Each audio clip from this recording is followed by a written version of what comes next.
سورت کا نام سورت زمر ہے. 24واں پارہ ہے. اللہ تعالیٰ فرماتے ہیں وَنُفِخَ فِي الصُّورِ فَصَعِقَ مَن فِي السَّمَاوَاتِ وَمَن فِي الْأَرْضِ. پھر اللہ اکبر کبیرہ حضرت اسرافیل علیہ السلام سور کے اندر پھونک مار دیں گے. پھر کیا ہوگا فَصَعِقَ مَن فِي السَّمَاوَاتِ وَمَن فِي الْأَرْضِ. آسمانوں والے بھی مر جائیں گے, زمین والے بھی مر جائیں گے, سارے ختم ہو جائیں گے آسمان و زمین کے اندر. اللہ اکبر کبیرہ. پھر جس وقت آسمان و زمین ختم ہو جائے گا سورۃ انفطار کے اندر آتا ہے اِذَا السَّمَاءُ فَطَرَتْ وَإِذَا الْكَوَاكِبُ انتَثَرَتْ وَإِذَا الْبِحَارُ فُجِّرَتْ وَإِذَا الْقُبُورُ بُعْثِرَتْ عَلِمَتْ نَفْسٌ مَا قَدَّمَتْ وَأَخَّرَتْ.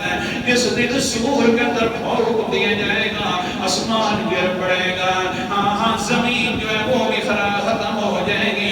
یہ جو زمین ہے یہ آج اور کل والی, اور حال یہ ہوگا ستارے ٹوٹ جائیں گے, سمندر بھڑکا دیے جائیں گے.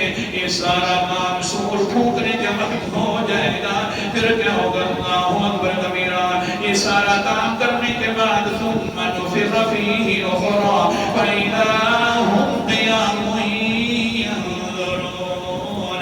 پھر دوسری بار سور پھونکا جائے گا, سارے لوگ کھڑے ہو جائیں گے. حضور صلی اللہ علیہ وسلم صلی اللہ علیہ وسلم کیا فرماتے ہیں قال النبی صلی اللہ علیہ وسلم ما بین النفختین 40. یہ جو پہلی سور ہے اور دوسرے نمبر پر سور پھونکی جائے گی, 40 سال کا درمیان میں فرق ہوگا. کتنے سال؟ اور اسی وقت اعلان ہوگا لمن الملک اليوم. آج بتلاؤ نام سارے تباہ ہیں, سارے مرے ہوئے ہیں. آج کے دن کس کی بادشاہ ہے دنیا کے اندر؟ کہتے ہیں کہ ہماری بادشاہ اور ہماری کرسی ہے, ہمارا حال بھی بڑا اونچا ہے, ہم یوں کہ یوں ہیں, تو کہ تو ہیں.